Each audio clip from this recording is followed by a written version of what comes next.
going back to the old theme music. It is the Night Fly Podcast. We've got a great show for you today. Lots of interesting things to discuss as we do our Duel podcast and video. Starting now.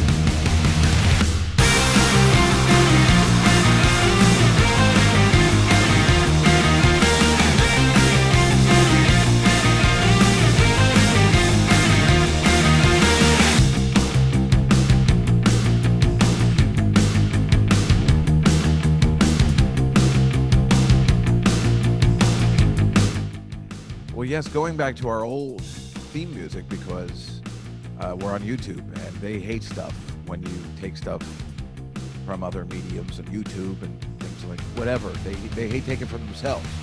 And that could cause a ruckus and then all of a sudden you get kicked off YouTube.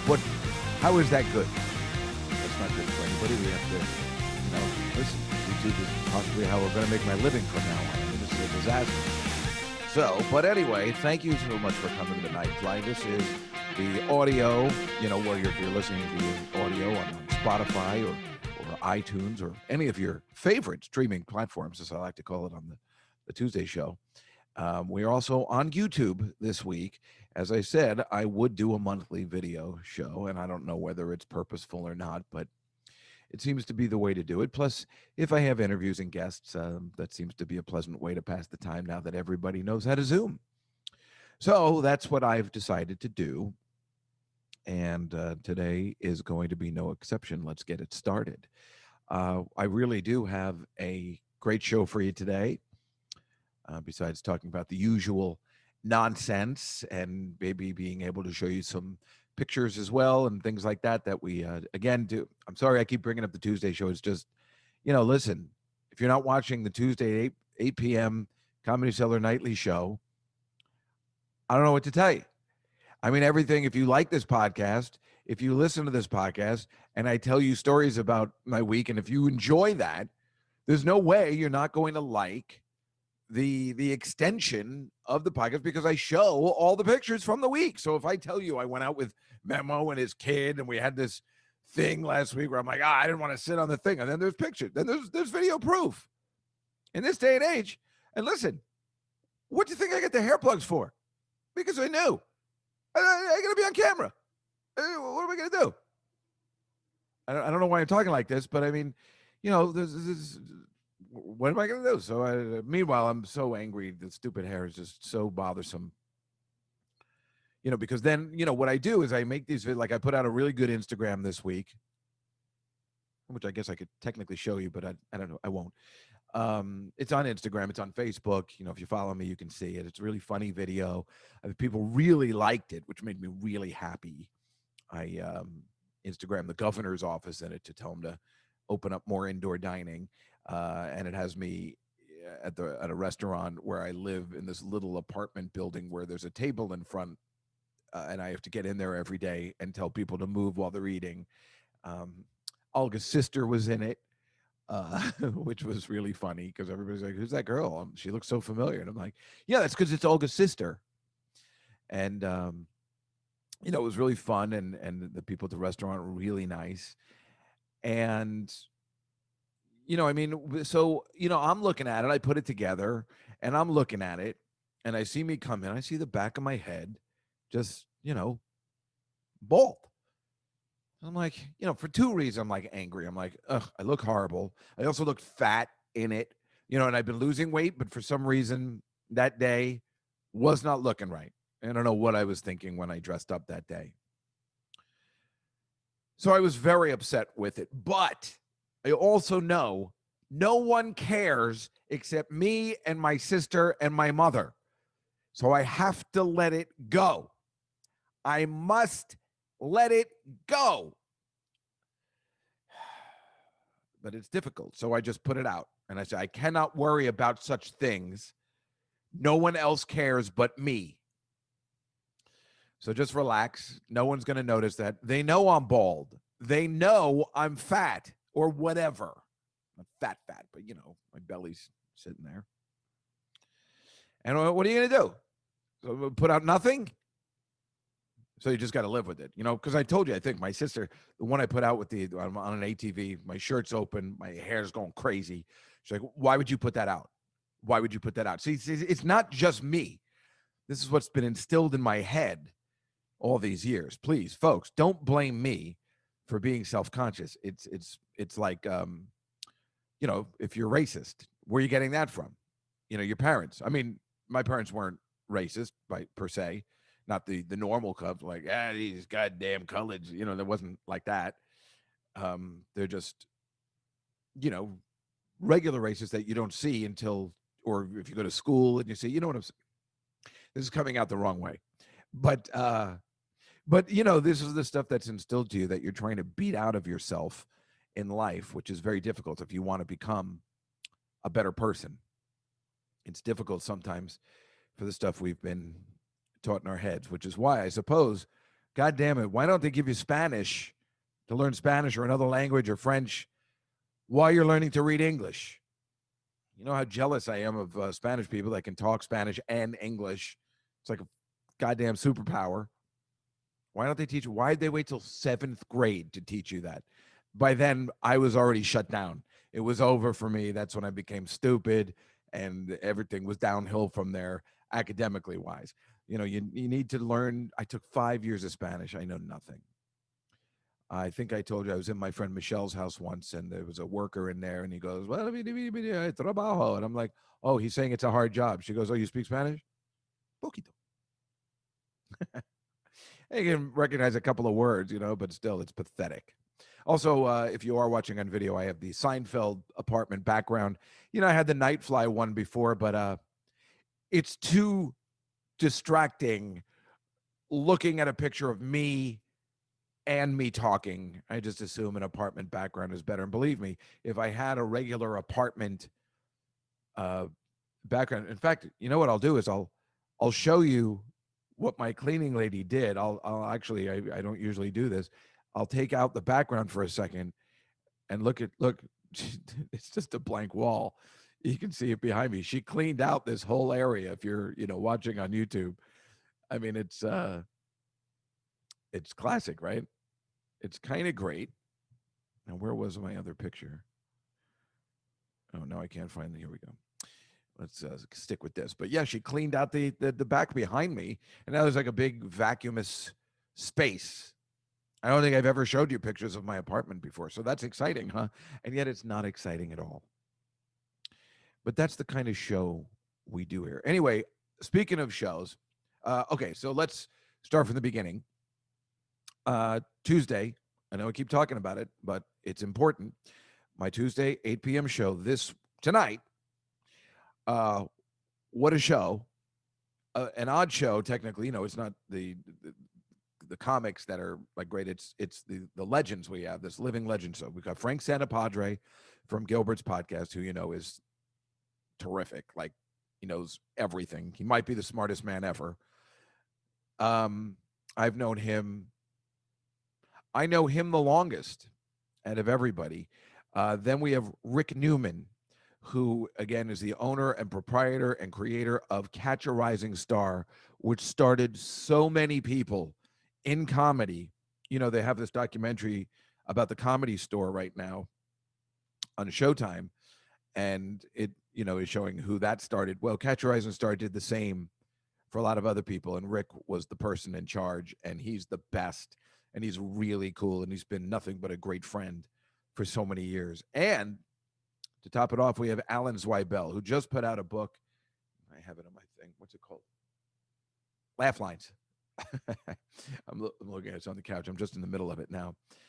And he was, an SO. He ironically, I didn't even know, started at Catch a Rising Star. So Rick Newman is in the book. I mean, this is just perfect casting. I don't know what you would call it.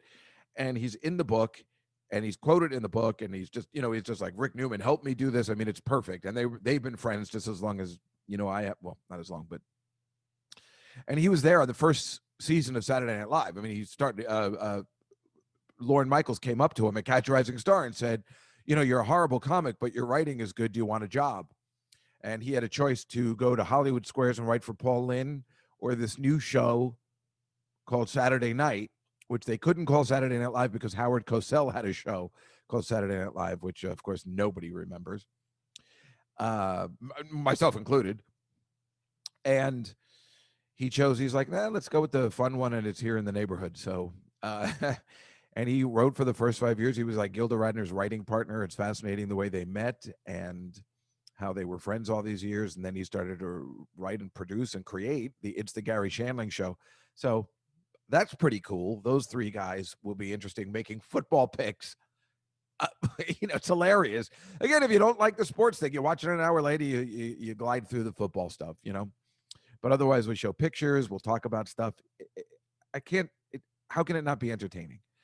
The week after now, I have Lenny Marcus will come back and Dan Natterman. So we get back to normal. And then the week after that, in the late 20s around Halloween, already confirmed, is Chris Regan from Family Guy, the co-producer, and then the executive producer. I don't even know what you call him at this point because he is Seth MacFarlane. Alex Sulkin.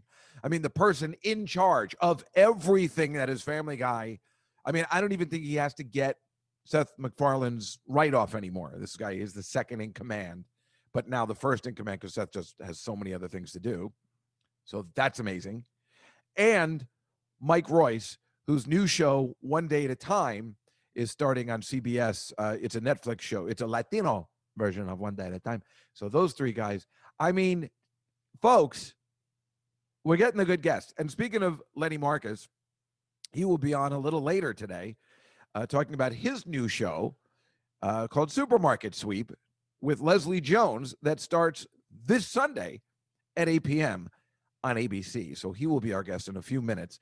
Also today, I will have my going the opposite way of, how did you score that guest?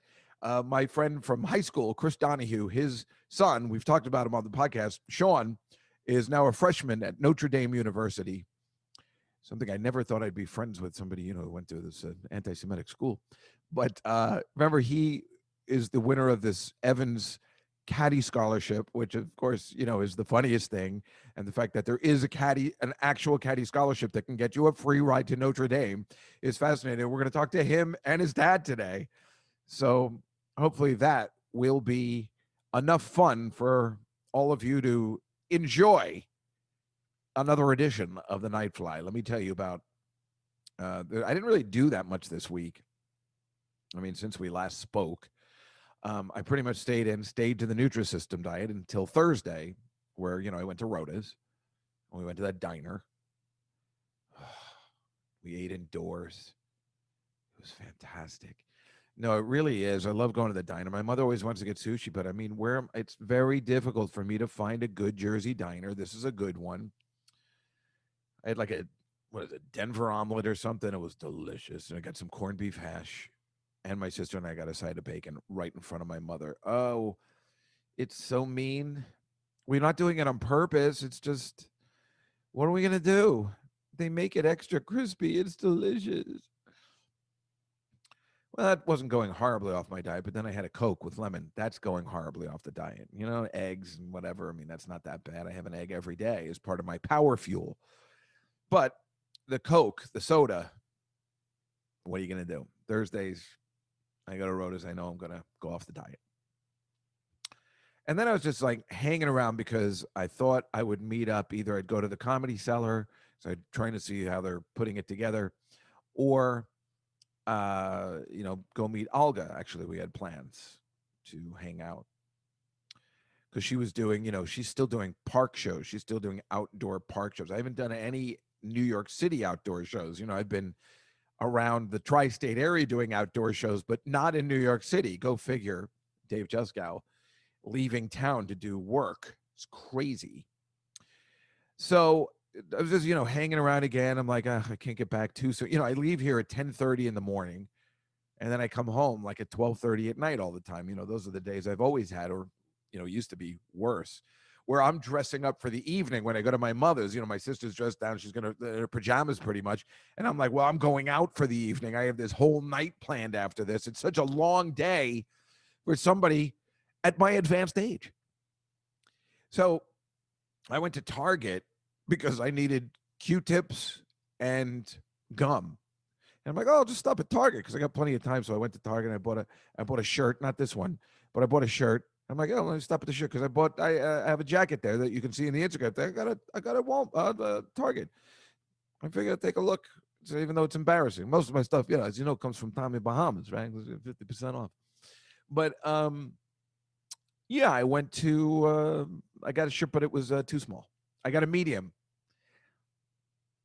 I thought, well, now I'm thin, but I mean, I am down to 186, at least on my mother's scale. I don't know whether that works, but that's the same one that about a month ago, 2 months ago, I was at 202. And my goal weight was 185. Again, I mean, I'm weighing myself only on my mother's scale. I mean, sometimes I go to my sister's. So, if I'm using the same scale, it doesn't really matter if it's off or not.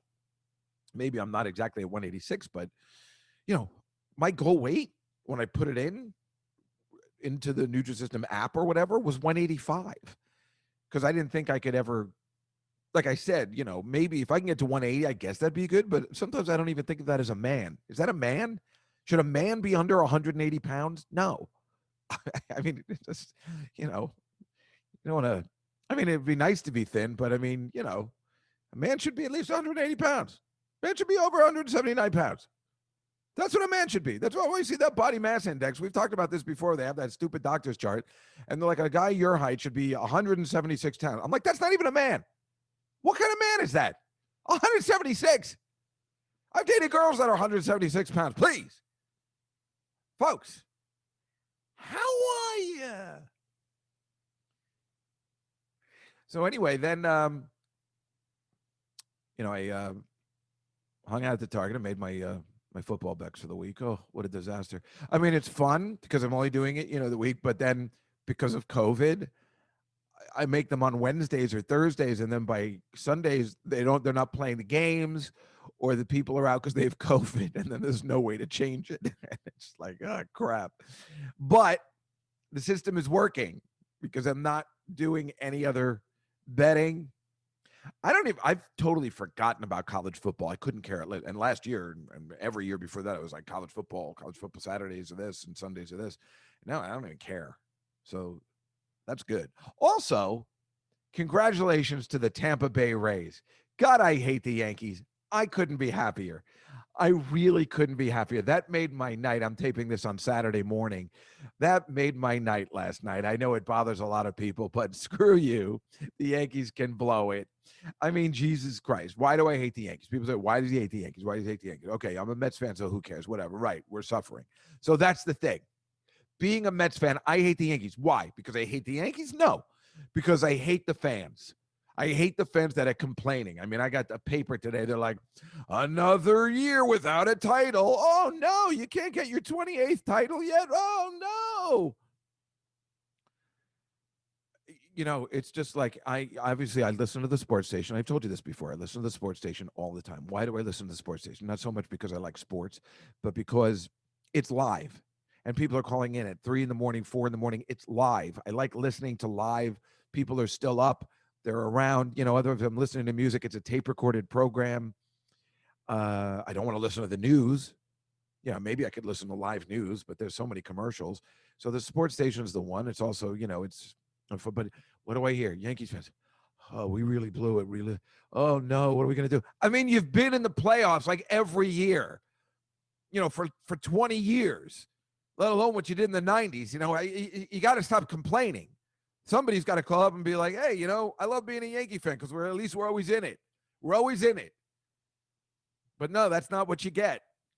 So I hate them, and I love hearing everybody all sad. Today, I got up early to listen. I'd like to everybody calling in and crying. Screw you.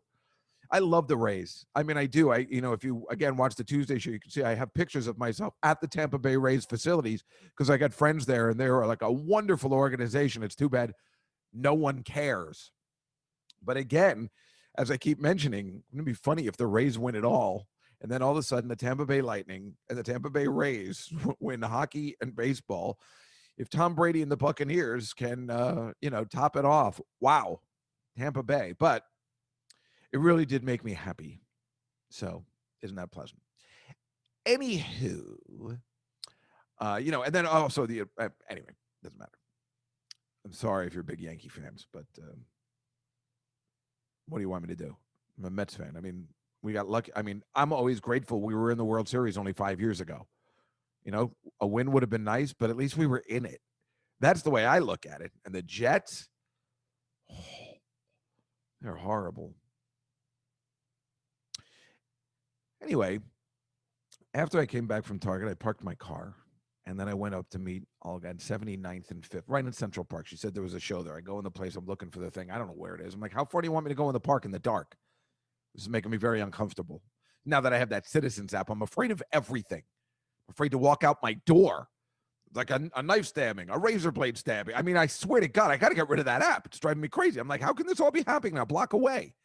Of course, I guess it makes sense because I live in New York City, but I liked being oblivious to it. It was kind of nice.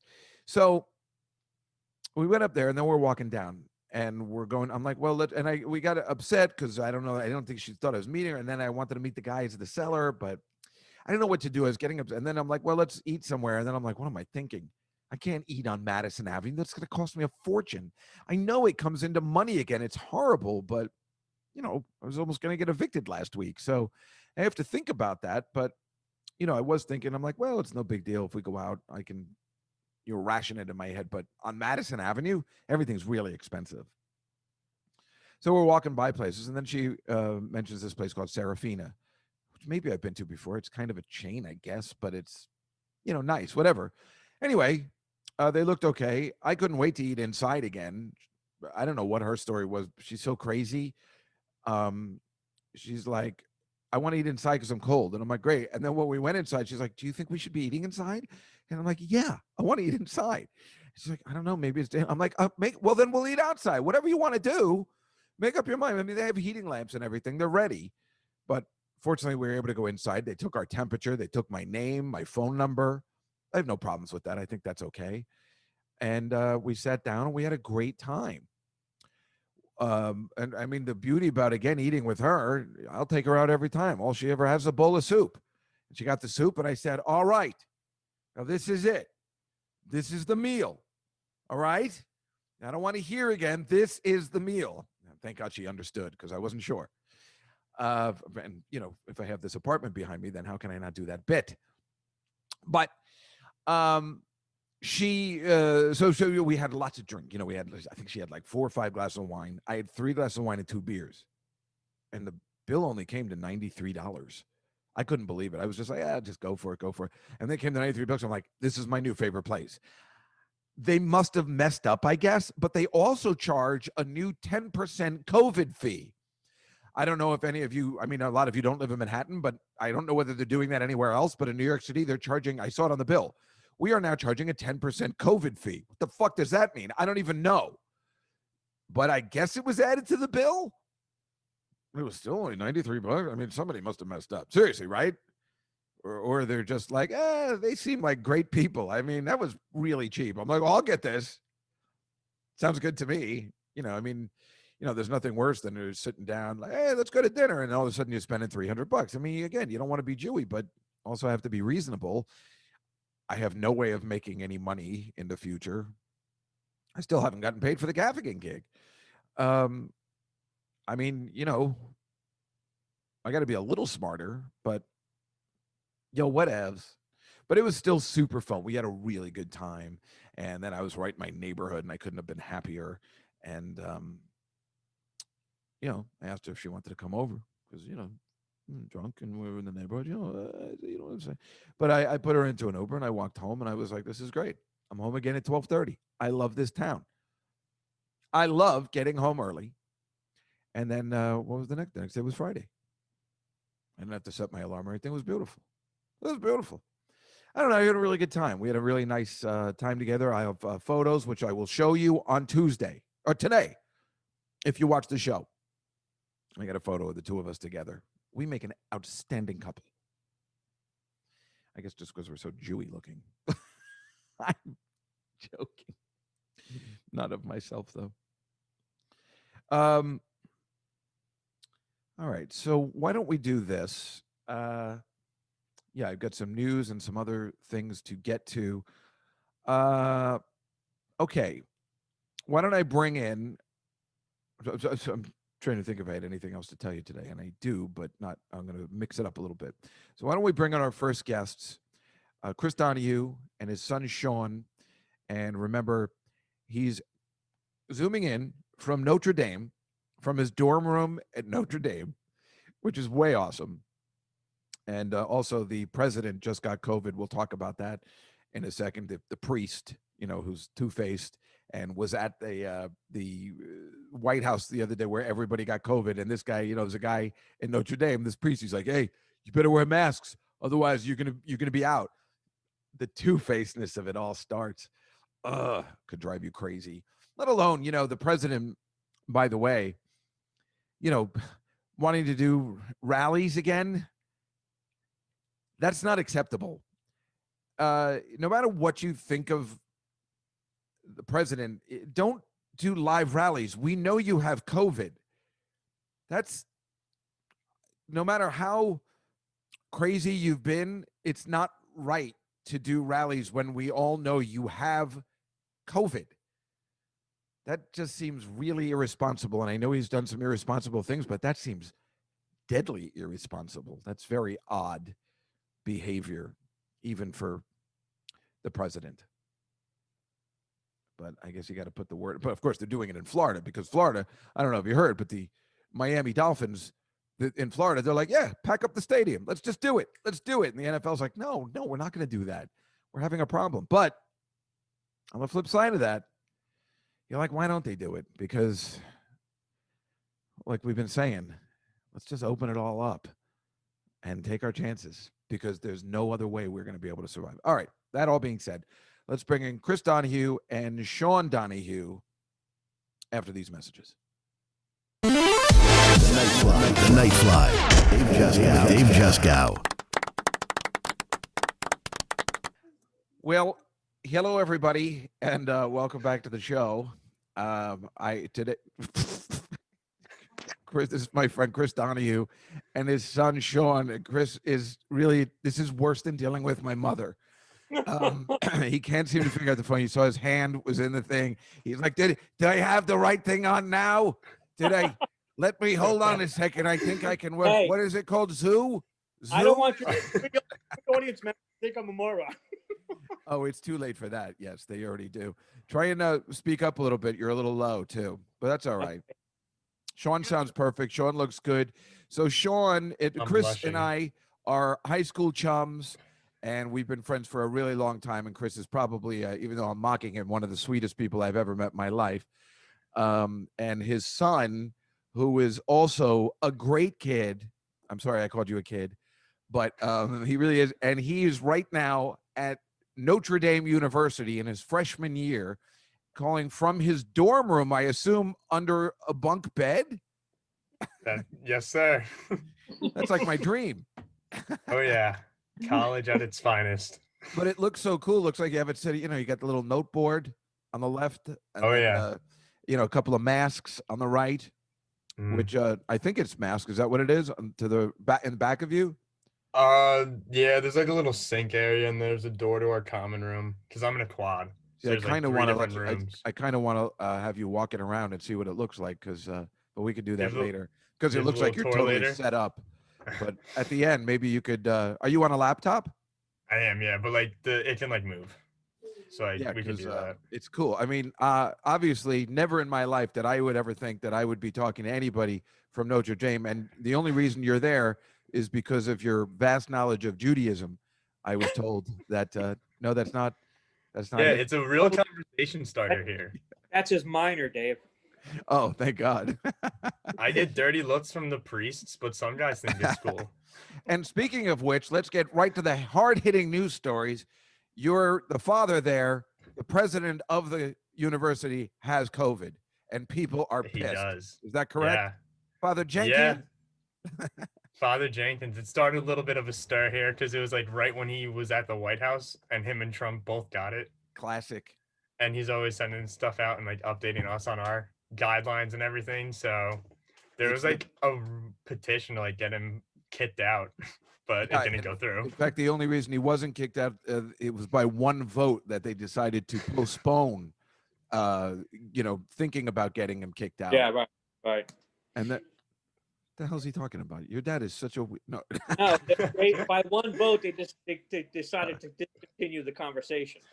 Right, exactly. But I actually thought your dad was talking about, look, I'm on Zoom again. That's why I got confused that he was part of the conversation. I'm making fun. But yeah, isn't that fascinating? And meanwhile, they've been mad at this guy for years because he brought a black guy to speak at one of the commencements, and that black guy happened to be Barack Obama. And they say it's just like, no, you should have an alumni. But clearly it's just like, wait, you asked a black guy to speak at Notre Dame? How could you, Father Jenkins? Which meanwhile, Father Jenkins sounds like he's a black priest.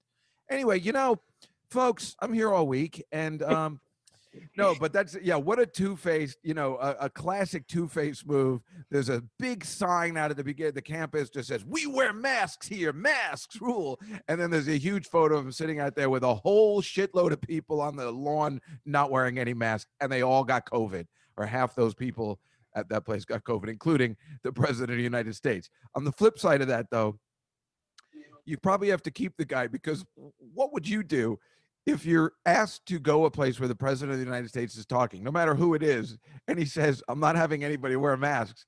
Are you man enough to say, screw you? What would you guys have done? Anyway, I would have passed. You would have just passed on the invitation, you're saying. But no, what if you're there and the father, he's a priest, right? Yeah. And he bought his mask with him, and they're like, no, we're not using masks today. Like, what do you do then? Hold my breath. See, your son is very smart. Well, the reason, I bought the two of you here today, because this is one of the most fascinating stories. I was talking to my friend Lenny, who's on the show before or later. He has this new show called Supermarket Sweep with Leslie Jones that airs next Sunday. And I told him, who I was having. Oh, I'm having my friend Chris and his son on. And he was like, what's the big deal? And I'm like, oh, no, you don't understand. This guy's going to the University of Notre Dame on a Caddy scholarship. I mean, Sean, I've been talking about you on the podcast for like 3 weeks in a row. This is the most fascinating thing I've ever heard in my life. For so many reasons. Number one, I think Chris's, actually your father's favorite movie is Caddyshack. I mean, it might be. Oh, yeah. Huge Bill Murray family. Oh, a huge Bill Murray fan for years. So, I mean, we grew up at the exact right time that Caddyshack was made for us. And we've been quoting Caddyshack lines for years and doing Caddyshack-like things. And I mean, it means so much to especially guys our age. And, it's just so funny that Chris Donohue's son got a Caddy scholarship to one of the most prestigious universities on the planet. And you did. Yeah, I guess so. Yeah. And I mean, how many of these, first of all, who even knew there was one, which is the most fascinating thing? How'd you find out about it? I honestly didn't know about it until I started working, until I started caddying. I didn't know about it before it. And then a little while in, my boss started asking me about grades and things like that, because there was a representative at our club. So then he had me caddy for him a few times and hit it off. I'm smiling because it's right out of the movie, right, Chris? I mean, it's just well, he asked me about my grade. Well, I think as long as you have a good grade point average, I think they take that into consideration. It's right out of the movie. You have seen the movie, right? I mean, Sean? Numerous times. Oh, thank God. Wouldn't that be funny if he never saw? No, I don't know. I don't even know what you're talking about. And what does that go for behind you? Oh, don't worry about that. Someone actually told me recently that the thing in the movie is based off of this Evans scholarship. Oh, is that right? That's where they got the idea for it. That probably does make sense since, who wrote it? Harold Ramis wrote it, and the guy Doug Kenny from Animal House, right? I think those two. Didn't Doyle Murray also write some of it? Yeah, he did too, and they're all from that Chicago area. And they were all caddies when they were younger. Right. They were all caddies when they were younger. But that's the interesting thing. You don't play golf. No. That's right there. I couldn't believe it when Chris. I just assumed, because I'm thinking of the movie, that Danny Noonan, knew how to play golf. Yeah. So why even what interests you in becoming a caddy in the first place? Honestly, I had a few Okay. friends that were caddies, and definitely the money, but money was a big part. And my old job, like the building got torn down. Like I worked at a restaurant, and then that didn't work out. But there are a couple people there that were members, so like they kind of helped me get into it.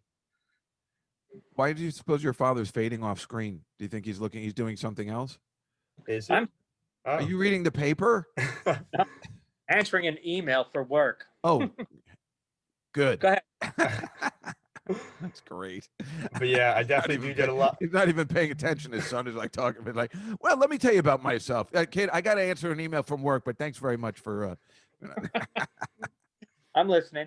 Oh, Sean, what Oh were you yeah, going to say? I actually played last weekend for like the second time ever. Really? Yeah. My friends back home, their parents would give me a little shit for it, but It's weird. yeah. For like I've caddied for 3 summers, and for the first year and a half, I knew like nothing about golf. So you did start at a country club. Yeah. And how did you find out about this country club? It was just like local. It's like a 10-minute drive from my house, and like So a lot pass of by it most days. a lot of your friends were there. Yeah, already, a lot so of like friends, their families were members, and like a handful of my friends were caddies there. I heard your dad helped you get the job. I'm kidding. I was just, Mom, maybe, not dad. is that true? Well, Just she like had- connections. She had connections, yeah. No, that's great. I mean, it's just so, like you say, it's so strange to not play golf and be a caddy and be a really good caddy because, again, all I would know about caddying is that you have to give tips and pointers sometimes if you're asked, what do you think I should use here? I guess you know everything about golf except how to play. Like you must know all the rules because, I mean, to get a scholarship, you must be that good, right? Yeah, a little mix of that and like just being able to communicate and trying to avoid things that I don't know. It's quite unbelievable, Chris, right? Have you ever actually seen him caddy? Is that a thing? No. No, I definitely haven't. But you got this Chick Evans thing, the scholarship. It's also, Sean, you could comment on this. It's at least 70% academic. Like Danny Noonan wouldn't have never made it in real life. Right. Yeah, I agree. So it is academic, huh? It really is. Absolutely. Yeah, it's like academic. You have to have like a good caddy record or like good Funny name every and time. I'm just sorry. So like the movie, it's just, I guess like you said, those guys were caddies who wrote it. So caddying for like at least 2 years, which I like just hit the minimum for it. And then there's like they look at like financial stuff too. Well, that's the other thing too. I mean, caddy for 2 years to get the scholarship, of course, that's the minimum. I mean, yeah. I mean, how are you supposed to be a caddy for any longer? I mean, you just turn like 15, and then I mean, it would be an extra year maybe you might have because when are you supposed to start caddying? When you're 12? Yeah, there's some people that have been doing it for a while, but I was kind of like a late start. Really? Yeah. That's so fascinating. And it's just, I mean, again, so you have to, like, if the guys you're with, and do you play with a lot of influential people? Like, I mean, Not really. Like just there's regular some Joes. Yeah, regular Joes that are members. But there's like a lot of cool guys. Do you you don't caddy up there though, right? This is just a scholarship to go to school because you did well. It's something you don't pursue in college, is it? No, the only thing I have to do is like caddy in the summers. Like back at home? Like, yeah, Jersey. when I'm back home. Like you have to? Like what happens if you don't? I mean, it would be ridiculous if you can't get a job, but like what happens if you couldn't get a job? I mean, how does that affect your scholarship? Well, now that I have the job, it's like really hard to lose the job of a caddy. So you have a job every summer at this place? Yeah. Yeah, and they keep the people that end up going to Notre Dame on a caddy scholarship. Yeah, it definitely. Like, kid, you've outstayed your welcome. I mean, see, I'm thinking of my own life. That's why I'm thinking about, kid, we don't want you back at this comedy club ever. Chris has been there. Your dad has been there multiple times when I've been asked to leave, and forcibly sometimes too, I believe. That's Am I shocking. lying or exaggerating in any way? That's shocking. Funny. It's really not that shocking. Uh, but I mean, it's just so funny, and then you don't play. But I don't know. Really, I mean, obviously, I know your dad for a long time, and I've met you just only a handful of times. But Yeah. I know how proud your parents are. I mean, what could be better than, especially in this day and age, this time period, getting a scholarship to anything is fantastic, and something as kind of prestigious as this, which almost sounds like a joke, but we know, you, me, and your parents, we know, and most people who know about Cali stuff, they know how prestigious this is. I mean, how many people do they let in over the country? There's only a couple of schools that offer it, right? There's like just about 18 to 20, I think. And so across the country this year, there were like high 200s, not quite 300, but there were 3 from the state of New Jersey, and me and my friend were 2 of them at our club. 3 from the state of New Jersey, like that Yeah. they allow every year, This year or there were just this 3 year? that, Okay, yeah, but let's it just varies. say, Jesus Christ, right? So it's like, I mean, and no offense to the president of your school, but because I used the word Jesus, that was for you guys. Anyway, I won't tell him. I'm here all week. Yeah, no, but yeah, I mean, we know how prestigious it is, and that's why, like, I know your parents are so proud of you. I'm really proud of you too. I really think it's terrific. I mean, what's better for my friend to have raised such a swell, 2 swell kids, actually, because Chris, isn't your other daughter in like medical school now? Yeah. How'd you pull that off? Your wife, obviously, right? Yeah, exactly. They didn't get the brains from me, dude. Yeah, no, I know that. But But what I'm she's a saying is, Columbia. no, but they're polite, kids. they're And sorry, Chris, go ahead.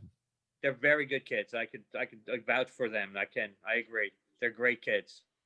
He's Yeah, on and camera. He has to say that. yeah, but you can see he's getting misty about it too, because he's not really a man. But This no. this Caddy thing it's like it's almost like a fraternity. I mean, because of the context, it's a big organization. Yeah. That you'll have post graduation, it's huge. Yeah, it's huge on that. And it's one of those things also where it's just, again, you're going to run into people like me. We'll meet you after college, people your own age, and they'll be like, it's like, yeah, I met him. We had a Caddy scholarship together. We had a Caddy, and I'm like, huh? Danny. Fraternity, really. Caddyshack was loosely based off my life. Loosely, I would say fully. And but again, I don't have any kids, so I base all the kids I know seriously, like, on how they grow up on the parents, and I blame, and I give them full responsibility when they turn out terrific. I mean, Chris listens to my podcast all the time. How much am I talking about how horrible my nieces and nephews are? I mean, these are just there's a horrible parenting, and look what you've done. I mean, You've made that quite a few times. Yeah, exactly. But no, I mean, so, raising it, and then obviously, obviously, Sean, you had something to do with it yourself too, of being smart and being good at sports and everything, which is amazing, because you were really good at soccer too, right? Growing up in high school, I was more of a runner year round. Yeah. Yeah. Chris was the big soccer guy in high school. Yeah. Soccer champion. I don't know if you've seen the picture from the 70s, but with the long flowing blonde hair. Yes, and those short shorts. Oh, times were different. But yeah, no, it's so amazing. What is it? So going to college now during this time, what's it like? Is it awful, or is it still having a good college experience? I'm still having a really good time. Like, it's definitely hard. Like, it's a lot of work, but like besides that, it's really fun. And well, I meant COVID wise. Yeah, like there's definitely like restrictions. Like they try to be like strict on us in terms of like wearing masks. Like everyone kind of wears masks when they're outside of their room, which I guess is good. Like everyone's just like adapted to that. But we like find ways to like go out on the weekends and everything like that. And like apparently, obviously it'll be different, but it's fun for now. Yeah, and the thing is, they have pictures of all these college kids partying and stuff like that. I'm like, well, what are they supposed to do? You're a freshman in college. What are they? Nobody's going to get angry. I mean, this is so ridiculous. And, if everybody catches COVID, well, then so be it. What are you supposed to, my opening joke at the Gaffigan shows was always like, there's some really fucked up shit going on when old people like myself are saying, I feel bad for kids today. I feel bad because, we're supposed to be like, goddamn kids don't respect nothing, but everything has changed and everybody feels bad. You just want them to have the college experience that they deserve, or especially just a normal lifetime experience. Have you met any girls? The hard-hitting questions. Yeah. We have like our dorms are like I'm in all dorms, like it's all girls or all guys, but like going out at night, it's definitely like people try and like meet each other and stuff. Are you do you So yes. do you have boy girl parties? No, but I'm just asking because at a school like yours, like a Catholic school, Yeah. are like the girls allowed in the boys' dorms to hang out, or I assume now in this day and age everything is okay? No. I mean, yeah, right now they aren't really because of like just COVID restrictions, but like normally, yeah. Yeah. So like, Yeah. where do you go to hang out with everybody, not just girls but guys, and like where do you congregate without masks? How does it work? Usually We're like asking there's like questions. quads and like a big lawn in front of like our library and also like different fields. Like Outdoors. yeah, What happens when it gets cold? wear a jacket. Uh, no, apparently they're like trying to do something like that because they literally set stuff up for us to like hang out at night, but I think they're trying to make like warm, like heated areas outdoors, Right. like I mean, that's tented what almost.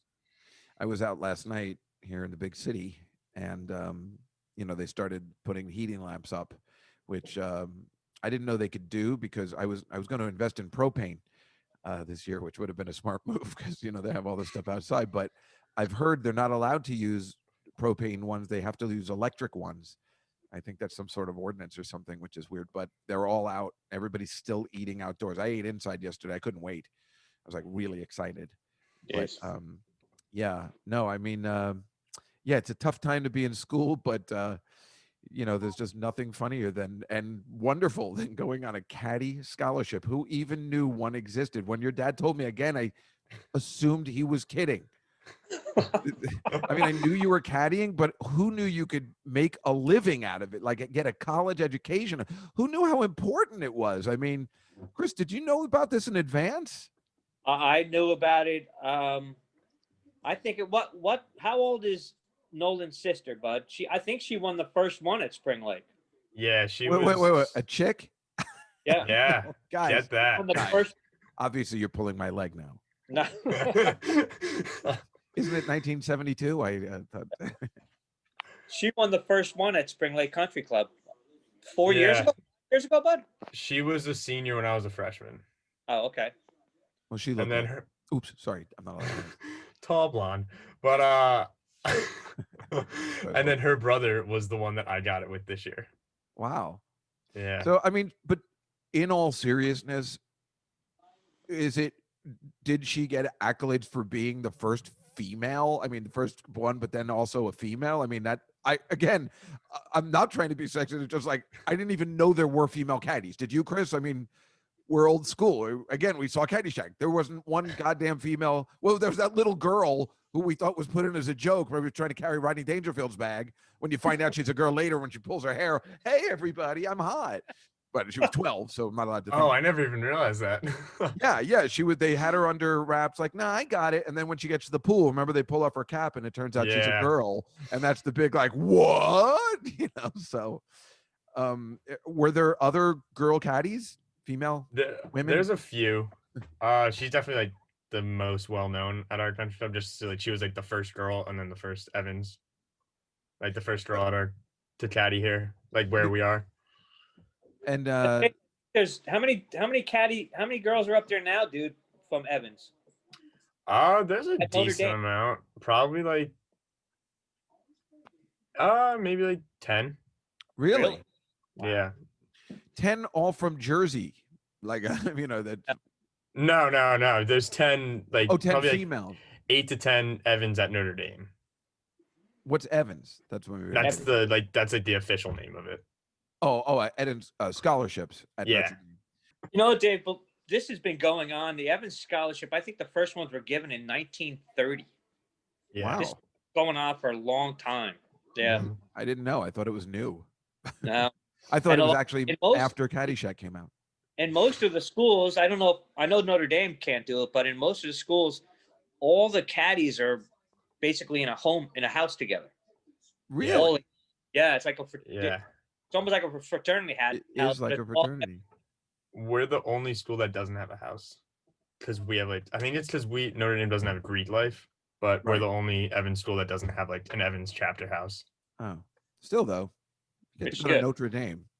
It's pretty quality stuff. What do you have going today? Not too bad. I know you had limited time to talk. You have classes? In a little while, I have something for chem, like a chem class, like tutorial type thing, and then I have calc after that. Hey, Chris, how about this kid, huh? He's got classes. Or do you go What do you to- got going on? Oh, me? I'm just doing Yeah. these all day. And then I Nice. might take a nap. And later, I am going to watch TV. I'll probably finish Cobra Kai. So I have a lot going on, too. I don't like to brag usually, but I have a You're lot. very brave. I Well, don't know how you do it. I'm just trying to, keep the dream alive. And, this is what I do. I haven't set an alarm for a year and a half to wake up. The only time I had to set an alarm was last summer to go to the beach. So, Oh, how are you? But for 30 years before that, I Big had to beach wake guy. up every day and go to a job, which sucked. And you heard they Now- they fired me. I got fired for sexual harassment. I got Me Too'd. Did you hear about that, Sean? well, think I okay. told I you. did not. Oh, your dad didn't Or tell you? did I? I think I told you about that one. If You the know- podcast would like to hear it, I would also. Oh no, like they to already hear it. know. Believe me, I've Oh. done like several podcasts on it. They all know. I tried to kiss the receptionist at the office. You can't do that anymore, Sean. You can't do it. I believe when you just shook your head and said, "Not surprised, not Yeah. surprised." Well, that's the thing. When I do it on stage, I always go, "Yeah, I was working on a job for 20 years. I got fired. I got Me Too'd." And then everyone sits there and I go, "Huh." No one's ever surprised when I say that. No one's ever like, "Really?" I think Was even she the cute? firm knew. Yes, she was very cute. I got pictures of her in a bikini. But I hope. Did know, your, but did yeah, your what- job know about that? no, About the- see, they didn't take any of my thoughts into consideration. They were only because the time. Otherwise, I got her fired too, but that's a whole nother story. The worst part is, Sean, she was only Bastards. a year older than you. Yeah, that's right. But no, wait. She was how old are you, Sean? 18? Yeah, She was 22. Maybe she was 23. but she looked 27. No, she looked 23. But every time I would come into work, she's like, "When are we going to hang out? When are we going to hang out? When are we going to hang out? Oh, Should I come over? Let's get high." Well, I'll come over. I'll get high. Come over to your apartment. We'll get high. There was no reason not to believe she didn't like me, but I should know better being, 75. Just assuming that somebody's up to no good, So thank women God and their signals. thank God your old man got married soon. Yeah, He was able to not have to deal with any of these dating problems in your 70s. So embarrassing. But Chris, what are you going to do today? I keep forgetting it's Friday. It feels like Saturday. I'm gonna do a little more work and then hang out What about mowing that lawn? It's not going to mow itself. tomorrow. Maybe. How about tomorrow? I know. Chris has tomorrow's invited game me. day. Chris, that's right. Oh yeah. Oh right. I keep forgetting college football is still around because it's so. Usually, that's my favorite show is College Game Day on ESPN. Nice. This year, it's just so tainted. I'm not interested. Yeah. Sean, tell But- Dave where you tailgate for college games. Either like secretly around here, or one of my friends actually got a house like right off campus. oh, so- sweet. Like his fan bought that to like tailgate and stuff. Are you guys allowed in the stadium? Yeah. Oh, you are, but not to Yeah. full capacity, or It's like 20%. I think it's just. how do like, they choose who gets to go?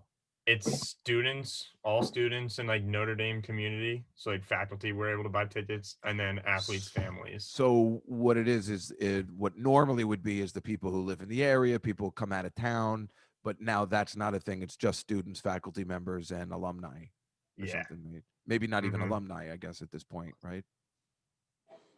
Yeah, not alumni unless like Just they're like the really players' involved. families, right? Wow. Is it is it fun or is it depressing? No, it was pretty fun. Like they try and like spread people out, but kind of you just sit in a big pack or stand in a big pack with all your friends and stuff. Yeah, I mean, ironically, the spreading out seems like fun to me. I never liked being clustered up anyway, but No, and tomorrow we got our first night game, so that should be cool. who are you playing? We play Florida State. Florida Right. State, yeah. At 7. Yeah, it's funny. I always follow college football. I gamble on college football. And but No. this year I'm not doing. Yeah, I got a problem. But this year I'm not doing it at all. You know, Wow. last week I lost all my bets except the one on the Jets, and when I bet against them, Damn. Hate to see it. it's brilliant. That's how I'm going to win all my money back. I'm just keep giving against them all year long. It's going to be perfect. Strategy. Anyway, Sean, Chris, thank you so much for coming on. I know Sean's time is limited. Chris has lots of time. He doesn't really do that much. But, Thanks, Dave. What were you gonna say though? Before I mentioned game day, you said my dad had invited you to something. Me? Yeah, you were saying something. Your right dad before hasn't game invited day. me to anything in over 25 years. Oh, jeez. Believe me, I'm pretty upset about it too. He hasn't And invited maybe over not. me his house. He hasn't invited me over for dinner. He hasn't invited me to mow the lawn with him. I mean, nothing. I mean, You're all right, down he tomorrow, has but I'll invited let me you to. mow the lawn yourself. You could ride handlebar. Well, he's actually, the way he's baited me to come over is like, you can mow the lawn, because he has the sit down mower and he knows I would like that. So I'm kidding myself if I don't think that's an enticement to go there. That's funny. Pretty good offer.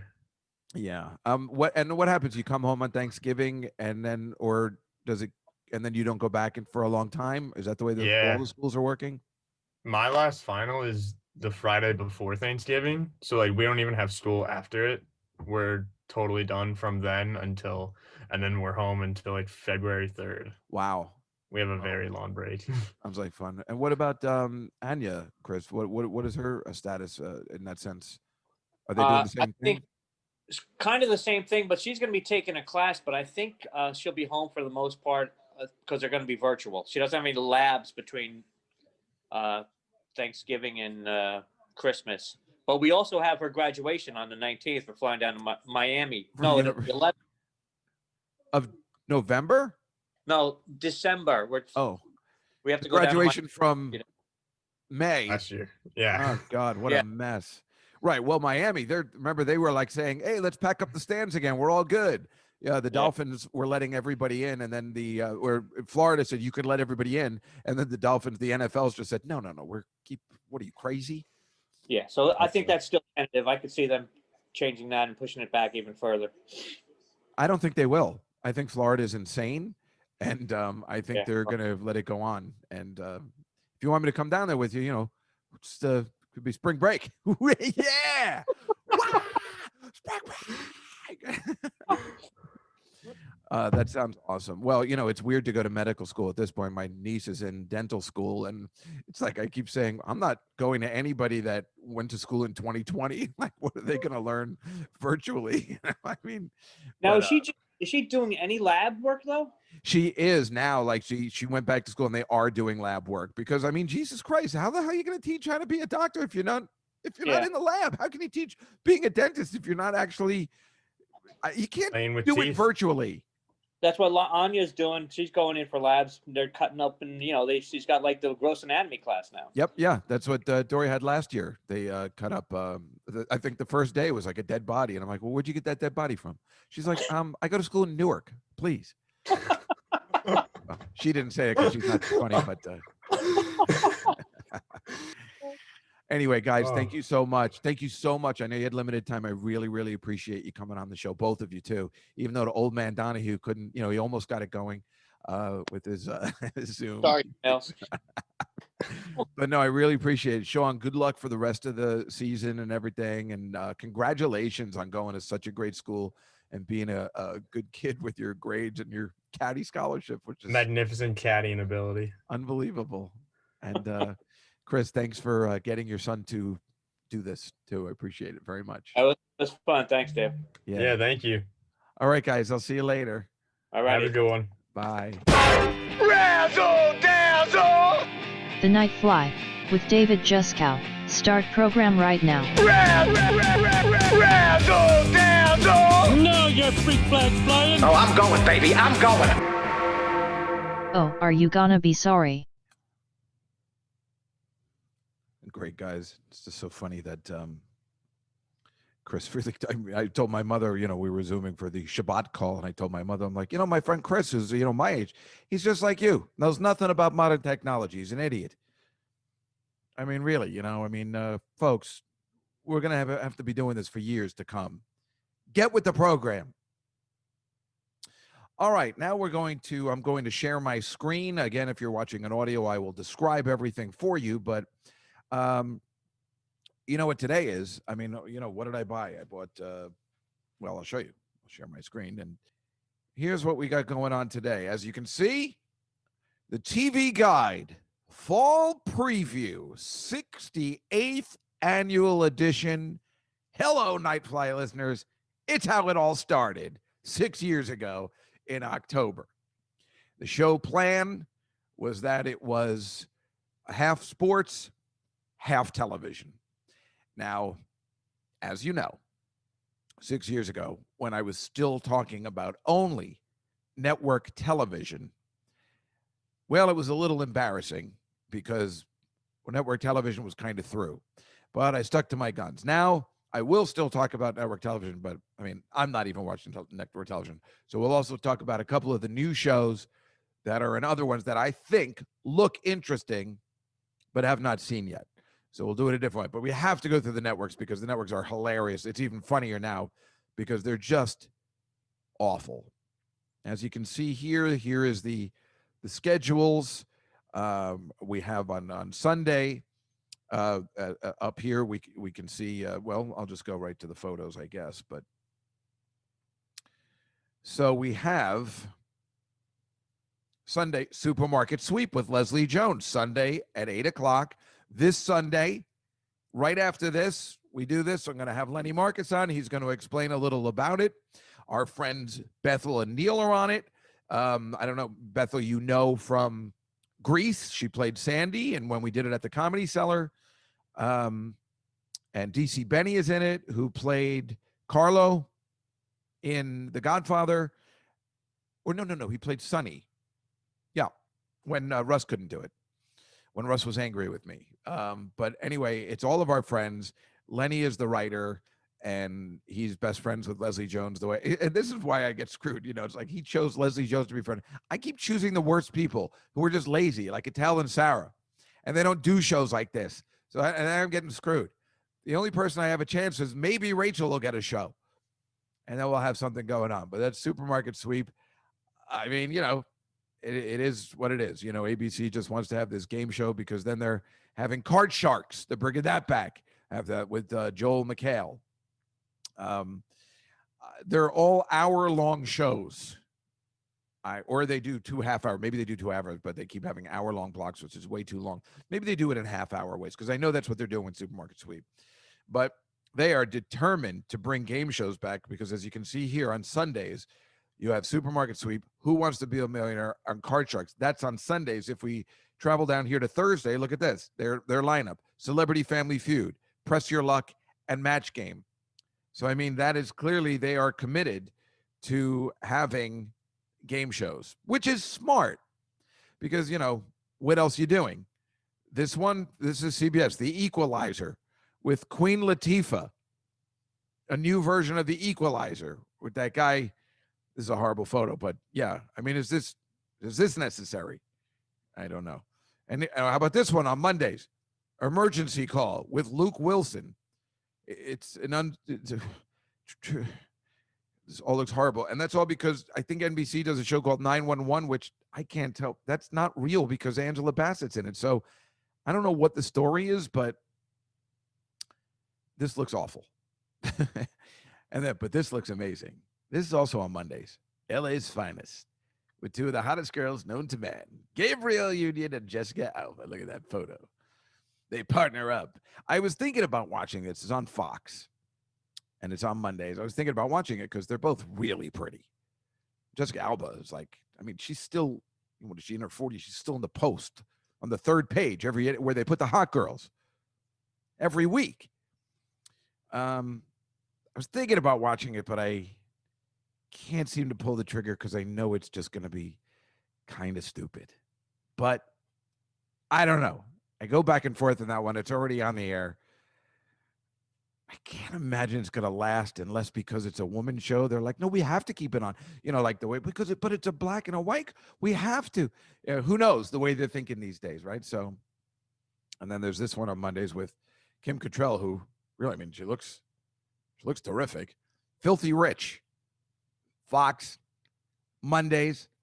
Another, you know, like Dynasty kind of thing. I say this, I wonder if it even lasts a whole season. I'm going to say no. No one cares. Do they? I mean, if you're not on the CW network, I think you only get a half a week order or something. I mean, what's going on? Now, here is the new One Day at a Time, which Mike Royce will be talking about in 2 weeks or so.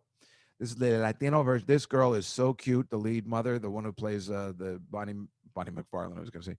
I can't think of her name because I don't care. The old redheaded girl, Ann Romano. And that's Rita Moreno, who looks amazing. And there's Stephen Tobolowsky.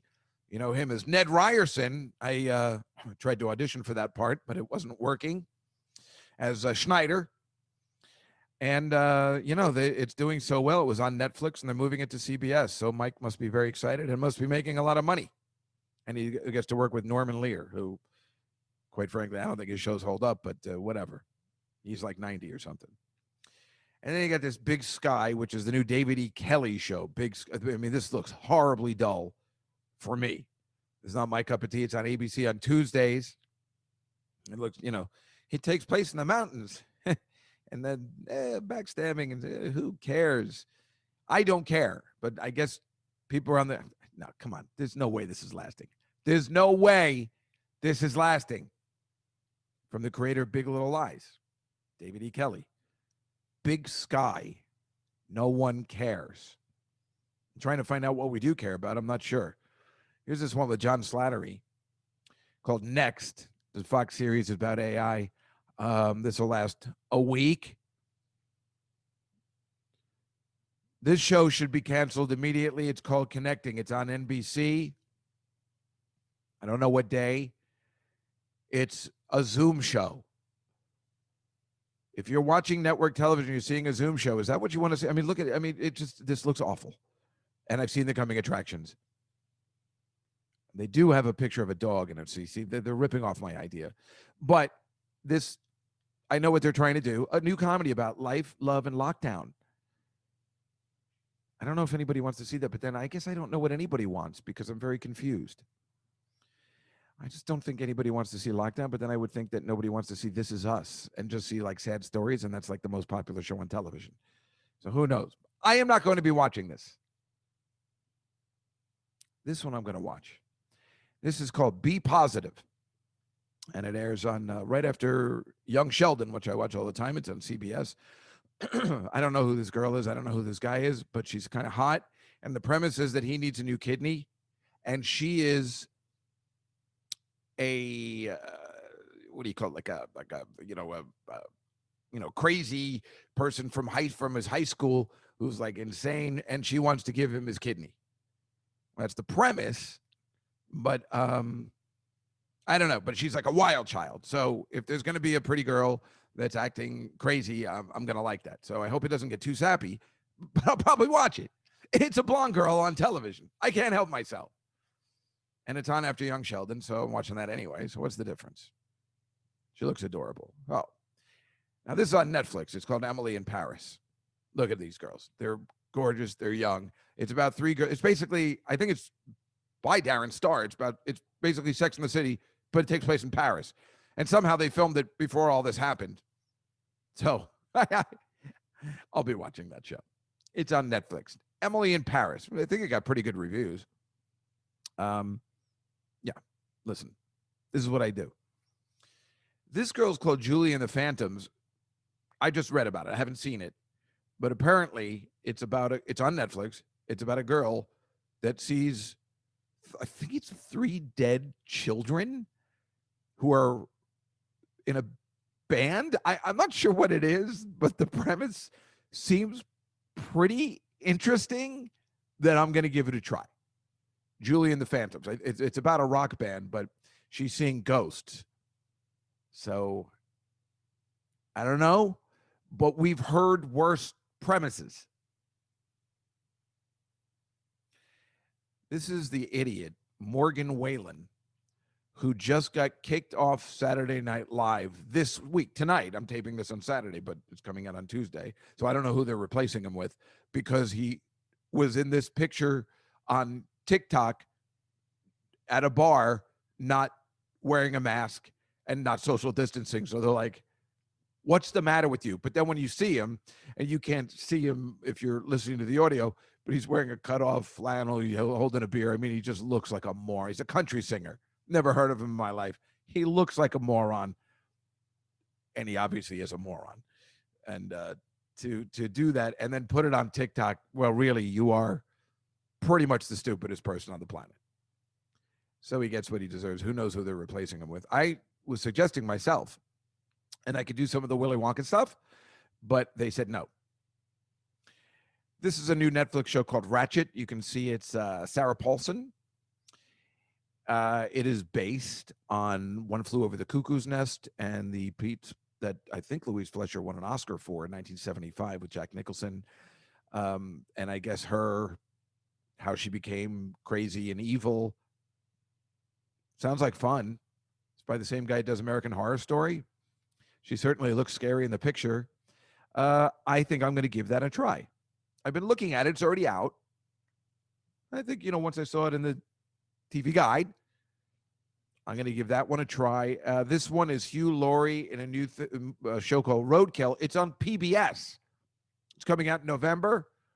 I like him. We just played a clip of him last week in The Blackadder. So he's really a good actor, because you would never guess it was the same guy. I don't even know what it's about, but I'll give it a try. Hugh Laurie's pretty cool, even though I never saw a house. Oh, but this one, forget it. This one was made for me. It's called The Flight Attendants with Kelly Kuko from The Big Bang Theory. I mean, I looked for this yesterday. I was going to start watching. It's not out yet. I thought it was. It's on HBO Max. She's going to play a flight attendant that wakes up with somebody dead. So it's like a murder mystery and a comedy. I am sold. I watch her every night in The Big Bang Theory. I think she's ridiculously sexy. She also does an amazing job with the animated Harley Quinn show on the DC channel. I mean, it really is good. There's been 2 seasons. It's outstanding. And she's the voice of Harley Quinn, and she's the producer. So I'm all in. I guess she can do whatever she wants. I mean, it's like the dream of what Dave Juskow would want after a successful series. But, you're going to play a stewardess. I mean, so it's with her and Rosie Perez's hot stewardesses. I'm in. Sometimes I think they're just making it. Like this, Dave Juskow will like this. And of course, this, I think it's called The Undoing. It's an HBO miniseries. And as you can see, Hugh Grant and Nicole Kidman are in it. I don't care for Nicole Kidman, but I love Hugh Grant, even though he looks so creepy older. But let's face it, we love Hugh Grant. We'll give him a chance every time, even though I have to watch him be gay in like the last 2 things he's done, like really gay. Very uncomfortable. But I got to watch him. I mean, he aged so fast. Shit. It's weird. I guess because he took too much time off, so we weren't ready for the transformation. You talk about girls hitting the wall, and, I know that's sexist, but this guy, But probably have to watch it because, hey, it's my boy. Now, this one, it looks really interesting. It's called Woke, and it's on Hulu, I believe.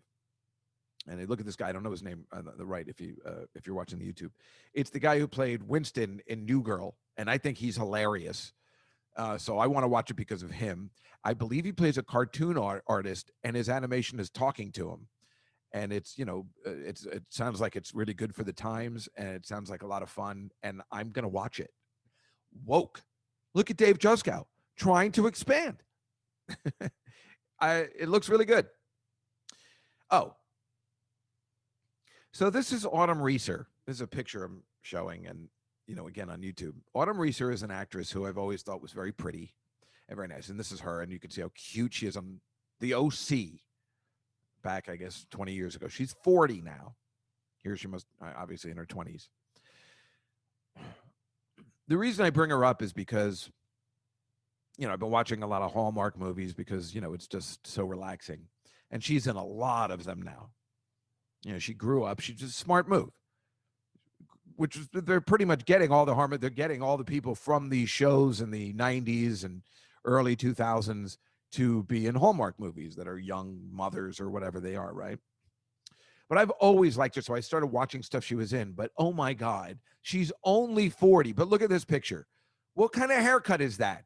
Then she's got the short, I know she's playing a mom, but you have to look like you're playing somebody's mom. First of all, I saw this movie. I don't know what it's called. I can't remember, but these are two of the worst actors I've ever seen in my life. This guy was also horrible, and there was no chemistry between the two of them. It was the worst Hallmark show I've ever seen, and I watched The Good Witch. And that's how poor this acting was. But she was so cute. Now, I know I don't want to say she was, oh, well, now she's older. You don't like it. No, I hate when an actress cuts their hair, when a woman cuts their hair like this. But this look, you need to also look like somebody's mom. What about this one? What kind of haircuts are these? This is another Christmas movie on Hallmark.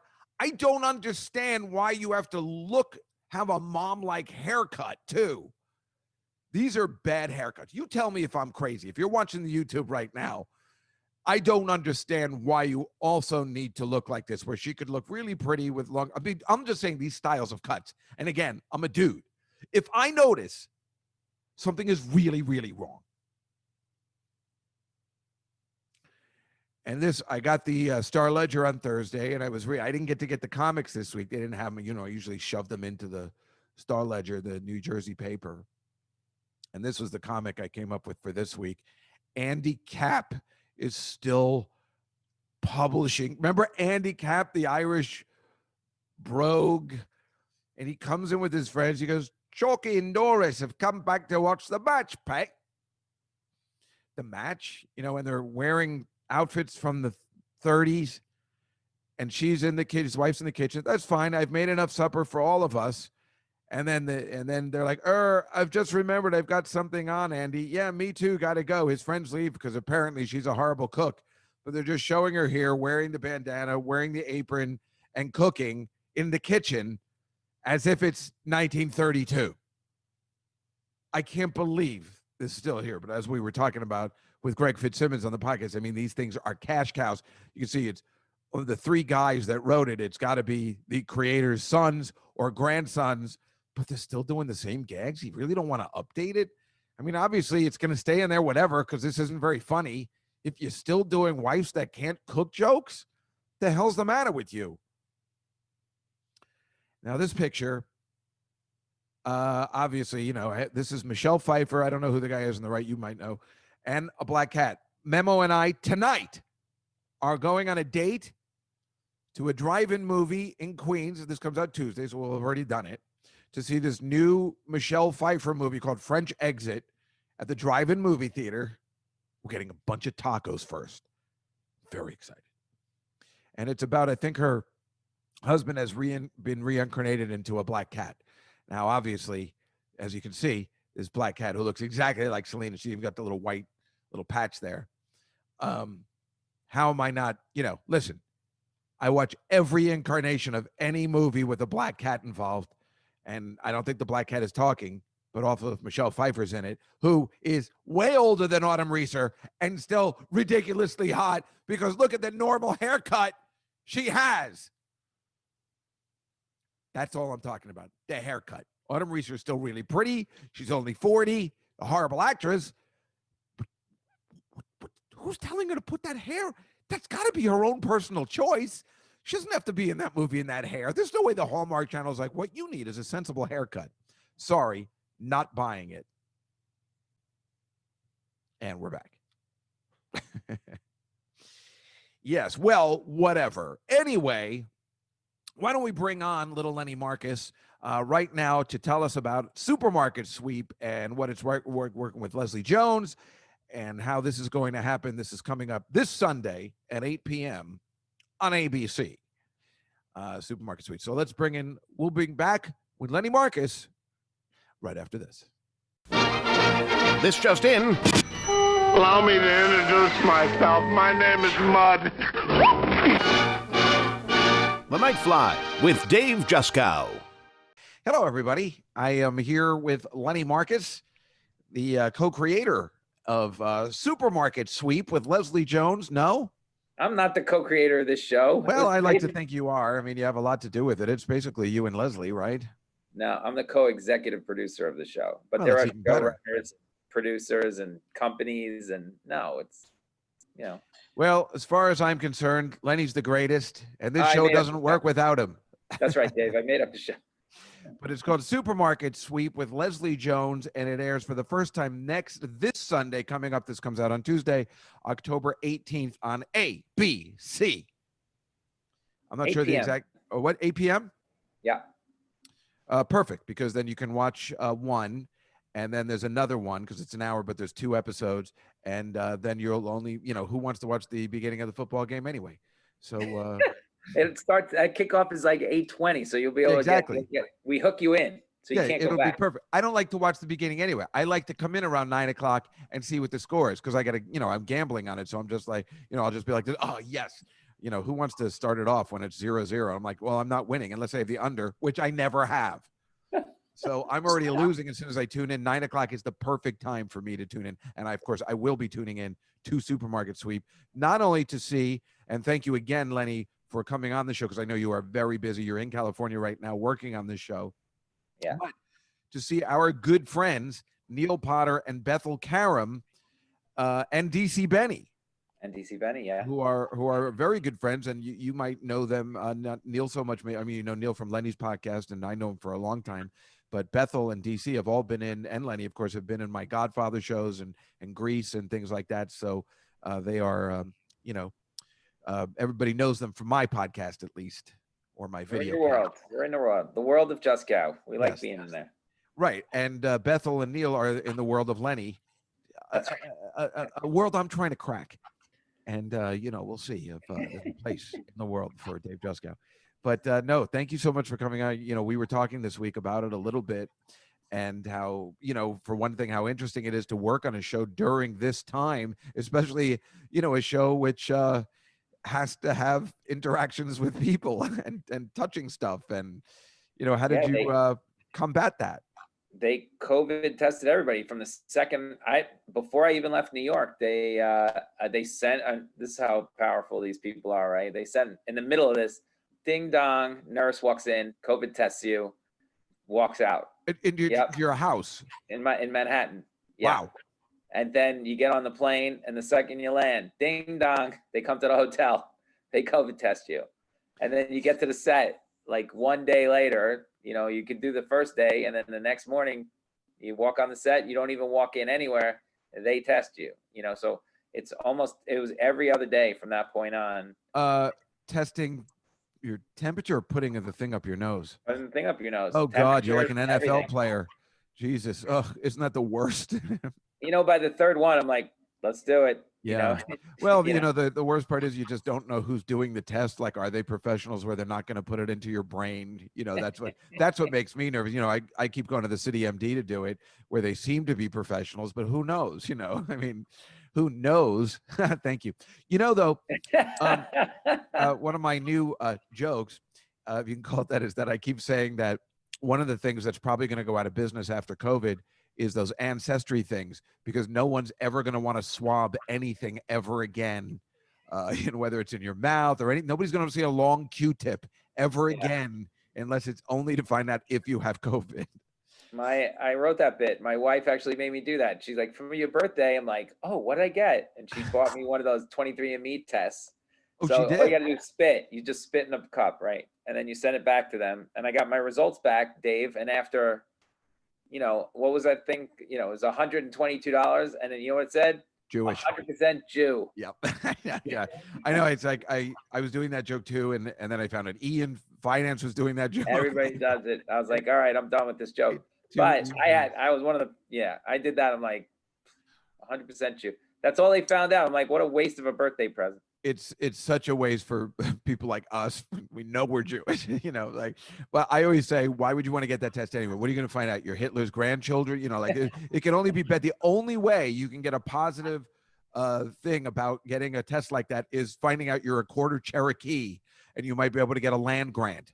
And that's pretty much it. Otherwise, most of the people that you talk to that have done it, that raise their hand in the audience, they're like really white. And they're like, what are you going to find out? You're more whiter? Just like we're going to find out we're more Jewier. Mine came out 125% Jewish. So. Oh, did you? Oh, wow. That's pretty good. That's pretty good. No, my joke was that I sent them my headshot and they just wrote back Jewish. I didn't even do the test. No testing required. Oh my God, you guys are good. Hey, wait a minute. But, I was thinking where you're saying how powerful they are. They have somebody come to your apartment. They have somebody come to your hotel. They have all this stuff, right? It reminds me of the first time I did FanDuel. And, I had the fake GPS. Right. So you can't do it in New York. You can only do it in Jersey. So I had this fake GPS on my phone. And the fake GPS was working perfect. Said I was in Edison, New Jersey all the time, where I grew up. I just put it there. And I'm like, boy, this is working like a charm, but it still wouldn't let me in the site. And I'm like, what the hell's the matter? So I got to Jersey one day. I was at my sister's and I'm like, hey, jerk offs, I'm in New Jersey. Now what's your problem? They're like, oh, you have to get that fake GPS thing off. I'm like, how could you? And I had to write a letter to the president telling him I'll never do it again. I mean, like, if they're that good, like, why aren't they working on the elections? Like whoever's doing FanDuel and their security system, why are we not using the people that are coming to your house from ABC? Like, why aren't they doing something more efficient than making sure you're ready for supermarket sweep? They should be able, if you put an app on your phone, you should be able to tell, hey, you're out of the little bubble. Don't go to that supermarket. Don't go to that store. They should know exactly where everybody is. They should do that for the NFL players. Where are you going? Ring, hello? Yes. Why are you there? Right? Yeah, I've heard at this point that the quarterback from the Titans was the issue. What's his name? Tannehill? Yeah. Apparently he was the guy that was either partying or going to a football camp. Whatever he was doing, it was bad, and I think he brought it all back. And so now today, we're taping this on Friday, comes out on Tuesday. I heard something about the Jets having some issues as well. Are you shocked? No. So I'm not sure whether they were talking about Jets issues or COVID Jets issues. Meanwhile, this is we're taping this the Sunday before the big Cowboys Giants game. Yep. What is your prediction? The Cowboys, I believe, are favored by 8.5. 8? I'll take us. We keep the games tight. I mean, the Giants defense is pretty highly ranked. I mean, that is true. Only the 49ers seem to give you issues, which is odd with a backup quarterback. But otherwise it's been close every game. Yeah. I mean, we hang tough. We just need one great pass rusher down the road and a corner. If we had another cornerback, we could get off the field. It's just our cornerback we took in the first round. He's going to prison. Good first round pick. I can't believe the Jets didn't hire him. Usually that's so it's like, oh, okay, that's a big miss. I mean, you got a starting corner now. Gone. Your quarterback also has a lot of issues so far. Yeah, I mean, is this the guy? I mean, he's got to. By the end of the year, we got to know, is this the guy? I never thought he was the guy, and I know that all my Giants friends that I tailgate with that were all like buying into it because they want to buy into it. But I didn't think he was the guy at all. For some reason, it just never proved. But I signed a piece of paper at my old firm saying that Eli Manning will never get you to the Super Bowl. And my friend Jamie has that piece of paper somewhere. So don't listen to anything I say. I never thought. I thought for sure Eli was never going to make it in this business.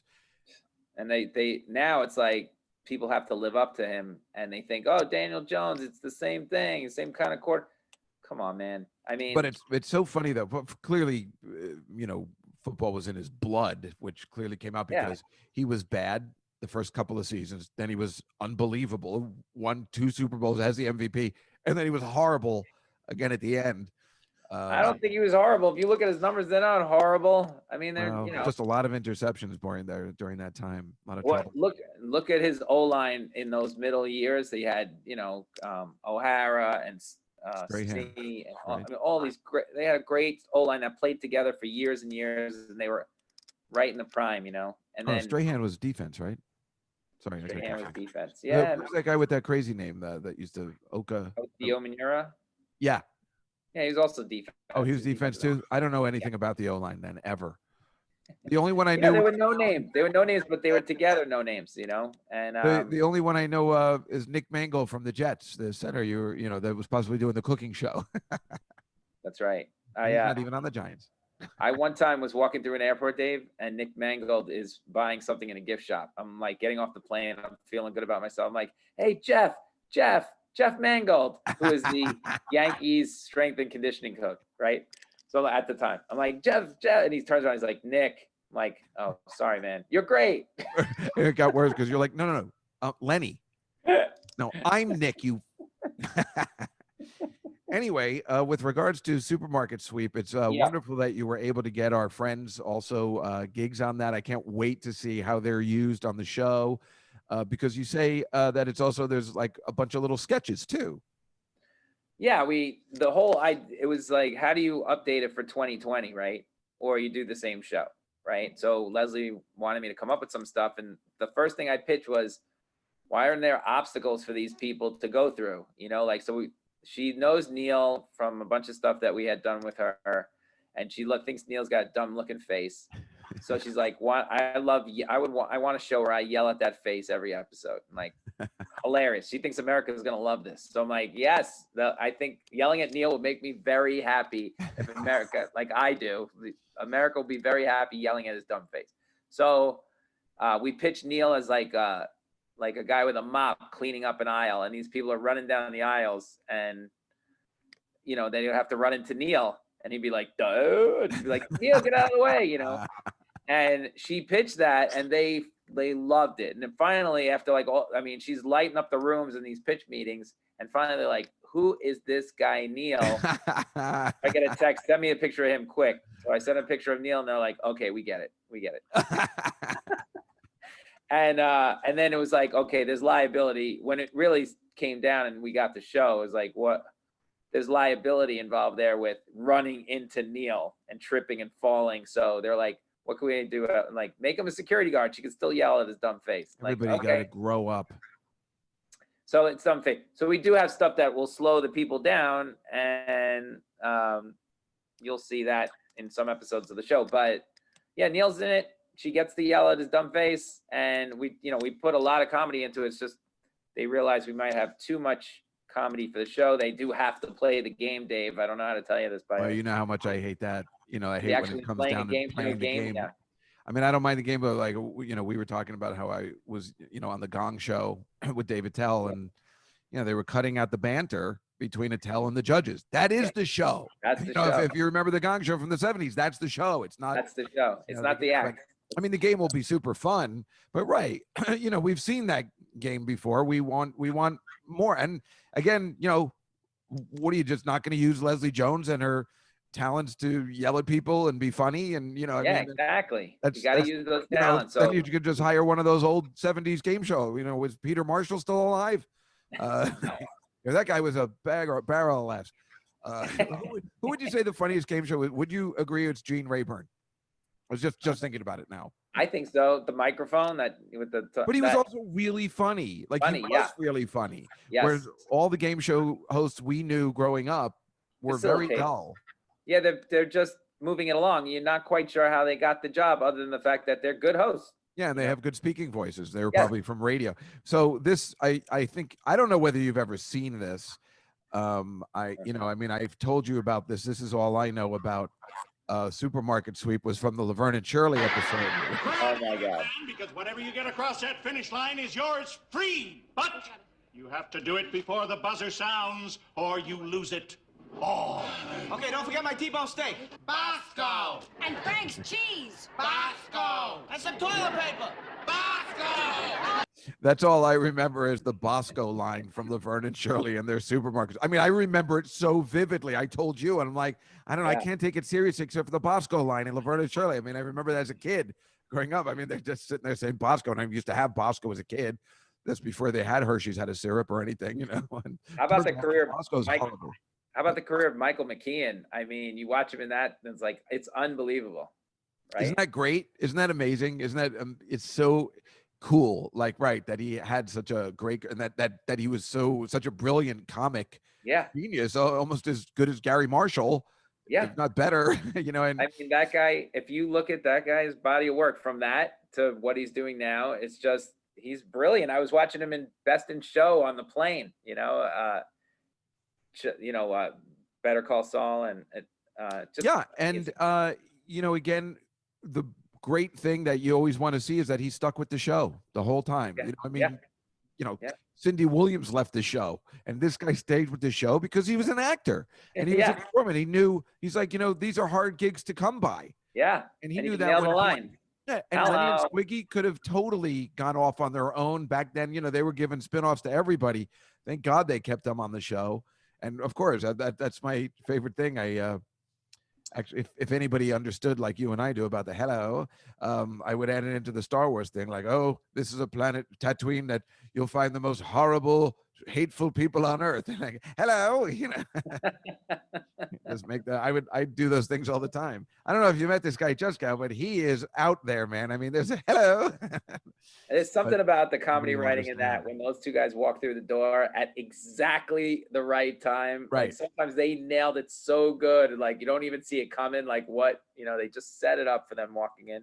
Yeah, it was funny every time. And they were great. This show's going to be great. This show's going to be great, Dave. You got to watch Supermarket. I can't wait. I'm really excited. It does seem like a lot of fun. And I'm so glad that, you know, remember, people, it's very important you watch this. Lenny has a baby. So please support the show. Season 2. We definitely want season 2. We're hoping the ratings are big. Plus, let alone Bethel and Neil need work too. I mean, these guys are Bethel. I don't know that much about Neil, but I mean, Bethel's one of the greatest actresses I've ever seen that you don't know.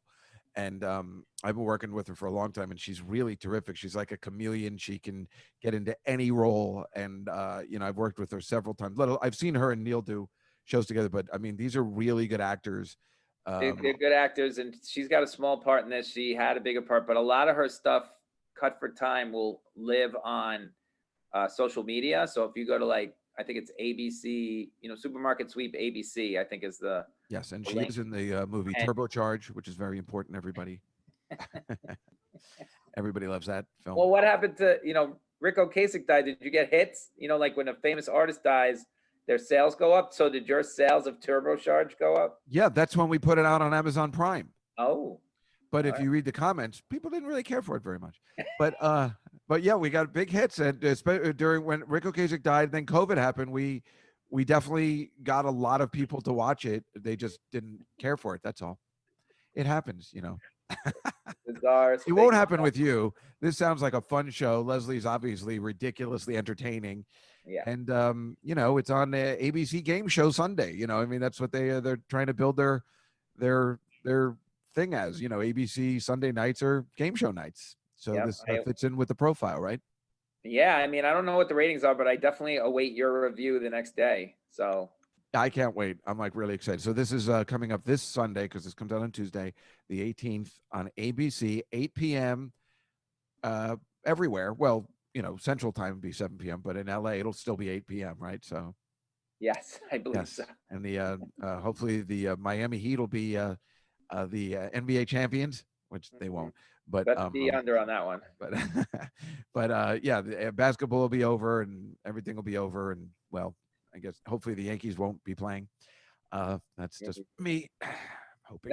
But anyway, Lenny, thank you so much. I know you have limited time, and I really appreciate you coming on and talking about the show. Thanks for having me. I'll see you soon. Yeah, you're a good friend. All right. Bye. The Night Fly. What an imbecile. What an ultramaroon.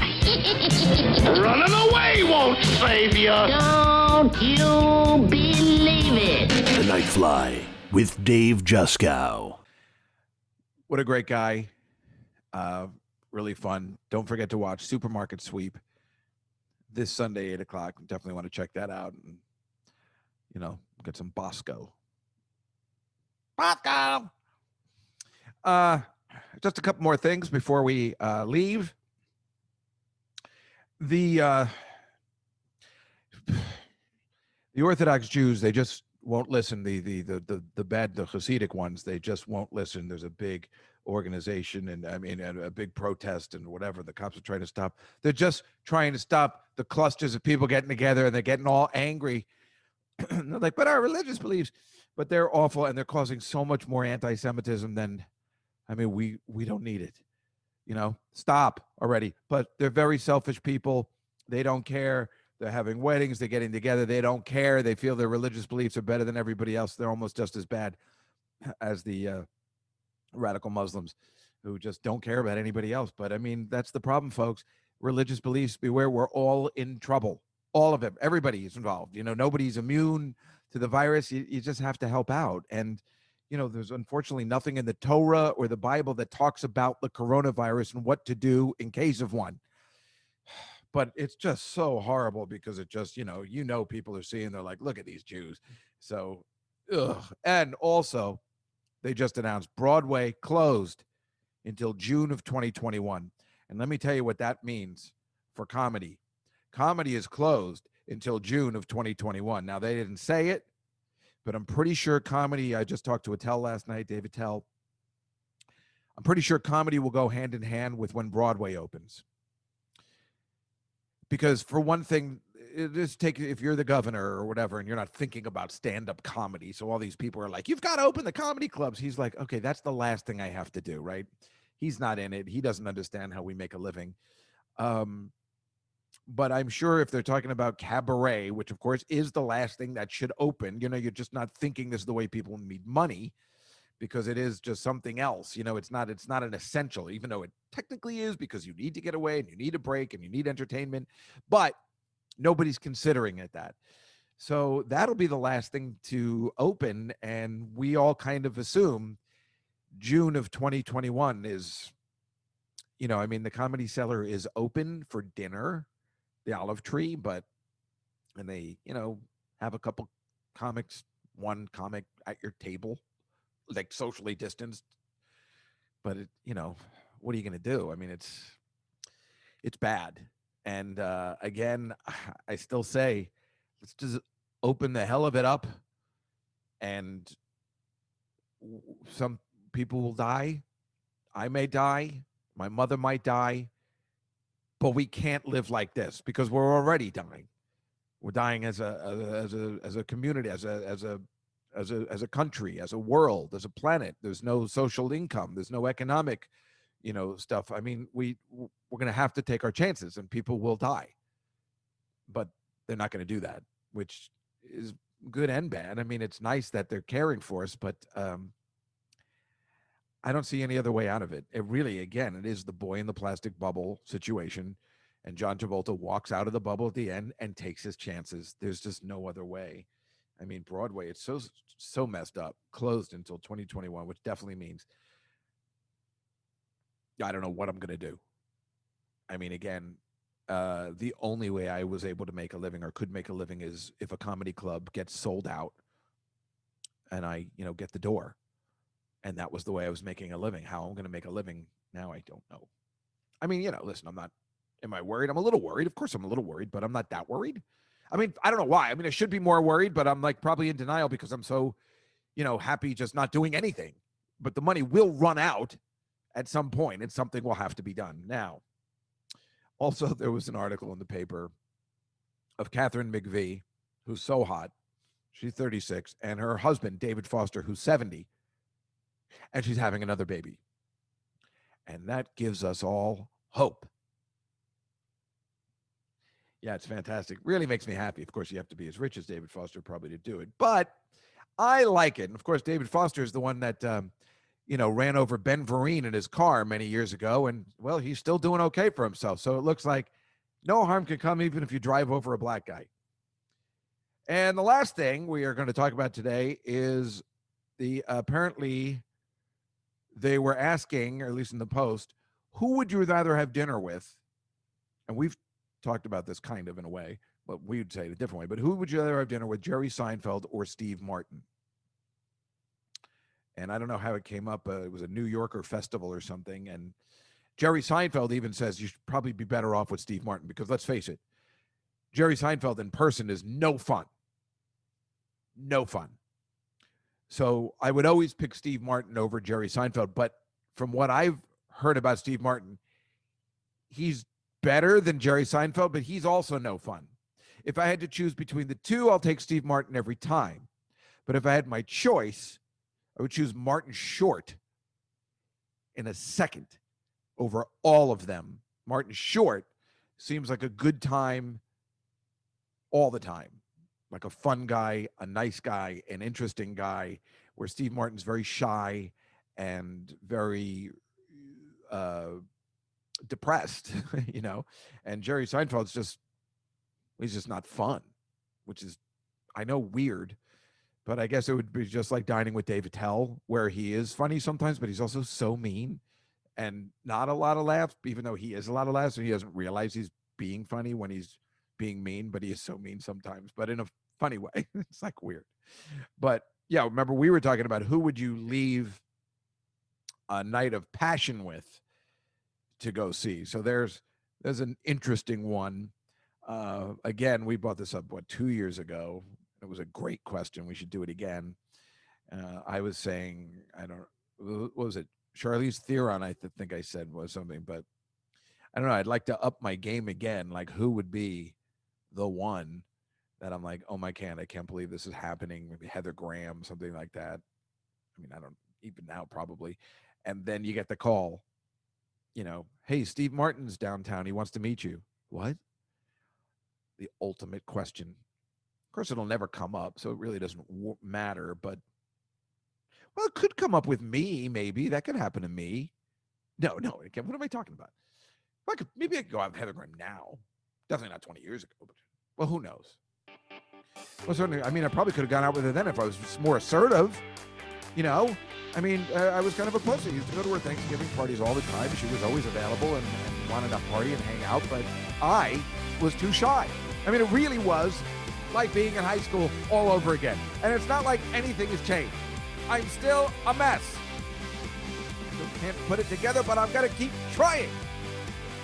And that's why we do the Night Fly, to try and better myself and bringing a quality show to you. I hope you liked this week's show, because I had a lot of fun bringing it to you. The combination podcast and video cast, which is so much fun to do when we can show pictures and clips. But of course, remember, Tuesdays tonight, 8 o'clock, Comedy Cellar Nightly Channel on YouTube. My guests are Alan Zweibel, Rick Newman, and Frank Santapadre.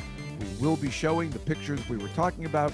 I will be showing other pictures from Saturday Night Live. We will be talking Saturday Night Live, how could we not, and Gary Shandling, and lots of other stuff that you definitely will not want to miss. Thanks so much. Thanks to my guest, Lenny Marcus. Thanks to Chris and Sean Donohue today. I just hope you guys enjoyed the podcast or the video cast. And we'll see you next week in our regular format on the greatest podcast ever that nobody listens to. The Night Fly, everybody. I am Dave Juskow. We'll see you next week.